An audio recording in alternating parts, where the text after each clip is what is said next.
दोस्तों, जैसा कि आपको मालूम है कि इस वर्ष प्रदेश में पंचायती राज संस्थाओं के निर्वाचन निर्धारित हैं और हर बार हम निर्वाचनों से पूर्व आपको प्रशिक्षण दिया करते थे, नियमों और अधिनियमों और प्रक्रिया समझाई जाती थी।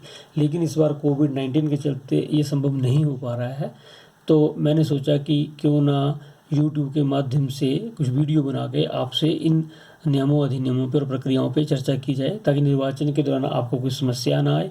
क्योंकि निर्वाचन के फ्री एंड फेयर निर्वाचन के लिए ये आवश्यक है कि निर्वाचन मशीनरी जो है वो हमारे नियम, अधिनियम और प्रक्रिया से पूरी तरह अवगत होनी चाहिए।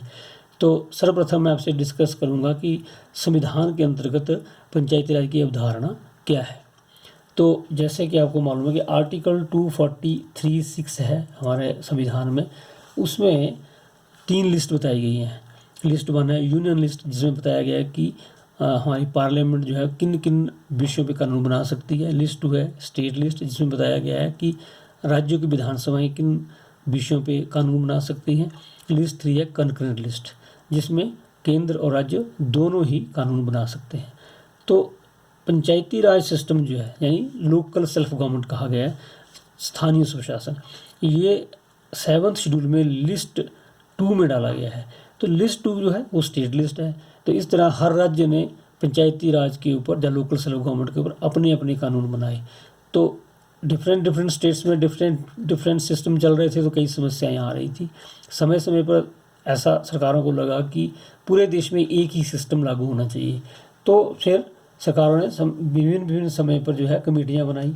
1957 में बलवंत राय मेहता कमेटी बनी, 77 में अशोक मेहता कमेटी बनी, देन 1986 में LM सिंघवी कमेटी बनी। इन कमेटियों की रिपोर्ट्स आई, पर इन पर चर्चा हुई। चर्चा होने का ये निर्णय लिया गया कि पूरे देश में पंचायती राज का एक ही सिस्टम लागू किया जाए। तो वो सिस्टम लागू करने के लिए संविधान में संशोधन किया गया, जिसे आपको मालूम है कि हम 73rd अमेंडमेंट के नाम से जानते हैं।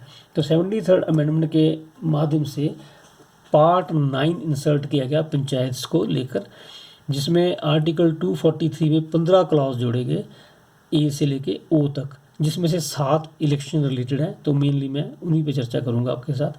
तो जो आर्टिकल 243B है, उसमें है कॉन्स्टिट्यूशन ऑफ पंचायत्स। तो पंचायत का कॉन्स्टिट्यूशन क्या होगा, तो उन्होंने बताया कि पंचायत 3 स्तर की पंचायतें होंगी। विलेज लेवल पे ग्राम पंचायत, इंटरमीडिएट लेवल पे पंचायत समिति और डिस्ट्रिक्ट लेवल पे डिस्ट्रिक्ट पंचायत, जिसे हम जिला परिषद कहते हैं। तो ये होगा कॉन्स्टिट्यूशन। फिर होगा कंपोजिशन ऑफ पंचायत। क्या होगा कंपोजिशन के बारे में, ये कहा गया कि ग्राम पंचायत में 1750 तक की पॉपुलेशन पे 5 मेंबर होंगे, 1750 से 2750 तक 7 होंगे, 2750 से 3750 तक 9 होंगे, और 3750 से 4750 तक 11, और इससे ऊपर जो है वो 13 मेंबर होंगे। ये प्रदेश ने जो पंचायती राज एक्ट बनाया उसमें ये एक इनका कंपोजिशन बता दिया। इसी तरह समिति के केस में मिनिमम मेंबर 15 होंगे, मैक्सिमम जो है वो 40 होंगे, और समिति का एक जो वार्ड है वो 3500 की पॉपुलेशन के ऊपर बनाया जाएगा। इस जिला परिषद के लिए बताया गया कि मिनिमम 10 मेंबर होंगे, 25,000 की पॉपुलेशन पे एक मेंबर बनाया जाएगा। ये ब्रॉड पैरामीटर्स दे दिए। इसमें ऊपर नीचे हो सकता है कि कोई ज्योग्राफिकल कंडीशंस देखनी पड़ती है, कंटिग्यूटी देखनी पड़ती है। तो 25,000 के कहीं 20 भी हो सकते हैं, कहीं 22 भी हो सकते हैं, या कहीं 30 भी हो सकते हैं। तो ये हार्ड एंड फास्ट नहीं है, ब्रॉड पैरामीटर्स दिए गए हैं। तो ये हो गया कंपोजिशन ऑफ पंचायत। फिर बताया गया आर्टिकल 243 में reservation of seats. Reservation of seat में बताया गया कि SC और ST के लिए आप सीट्स देंगे। SC ST को जो सीट दी जाएगी उसका 1/3 जो है वो उनके वुमेन को दी जाएगा, जो कि हिमाचल प्रदेश में अब 50% कर दिया गया है। देन आर्टिकल 243E में बताया गया है कि ड्यूरेशन ऑफ पंचायत क्या होगी, जिसमें आपको मालूम है कि 5 साल तक पंचायतों की ड्यूरेशन फिक्स कर दी गई है। हर बार 5 साल पूरा होने से पहले ही नई पंचायतों को गठन करना अनिवार्य कर दिया गया है संविधान के अनुसार। फिर 243F में बताया गया डिस्क्वालिफिकेशन फॉर मेंबरशिप की, इसमें अयोग्यताएं क्या होंगी। तो इसमें बताया गया कि जो योग्यताएं असेंबली के जो इलेक्शन के लिए होंगी, वही अयोग्यताएं जो है वो पंचायतों के चुनाव के लिए भी होंगी।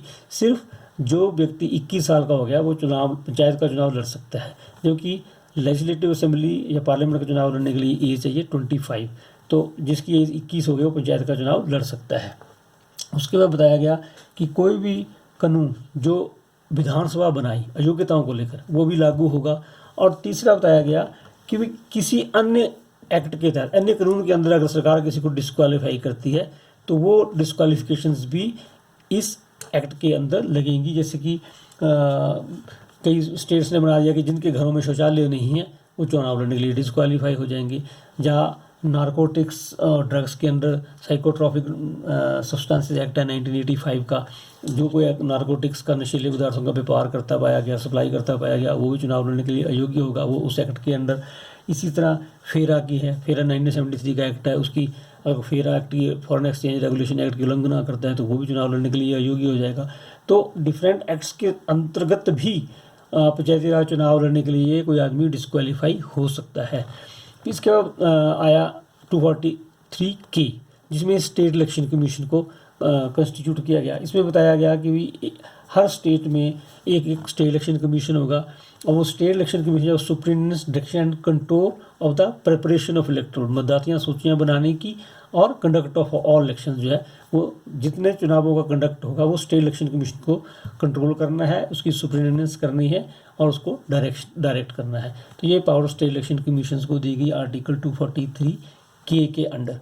तो इसके अलावा फिर था 243O में बताया गया कि इलेक्शन प्रोसेस में न्यायालय जो है वो इंटरफेयर नहीं करेंगे। तो bar to interference by the courts in electoral matters करके ये प्रावधान रखा गया। लेकिन इसमें रिट जुरिस्डिक्शंस हाई कोर्ट्स और सुप्रीम कोर्ट्स की बार नहीं होती। तो रिट जुरिस्डिक्शन में आदमी कोर्ट्स में जा सकता है, लेकिन लोअर कोर्ट्स में, सब कोर्ट्स में, डिस्ट्रिक्ट कोर्ट्स में कोई इलेक्शन रिलेटेड मैटर्स जो हैं वो कोई फाइल नहीं किए जा सकते। तो ये हमारे संवैधानिक प्रावधान थे।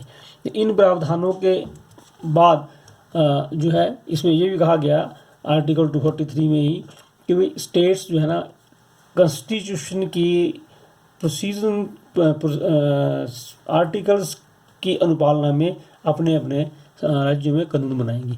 तो उसके लिए हिमाचल प्रदेश पंचायती राज एक्ट बना और फिर एक्ट के पर्पज़ के लिए हिमाचल प्रदेश पंचायती राज इलेक्शन रूल्स बने। तो इनके ऊपर हम आपके आगे आने वाली मैं अपनी वीडियोज़ में आपसे चर्चा करूँगा। तो एक एक करके हम डिस्कस करेंगे इन एक्ट के ऊपर भी और रूल्स के ऊपर भी। Thank you very much.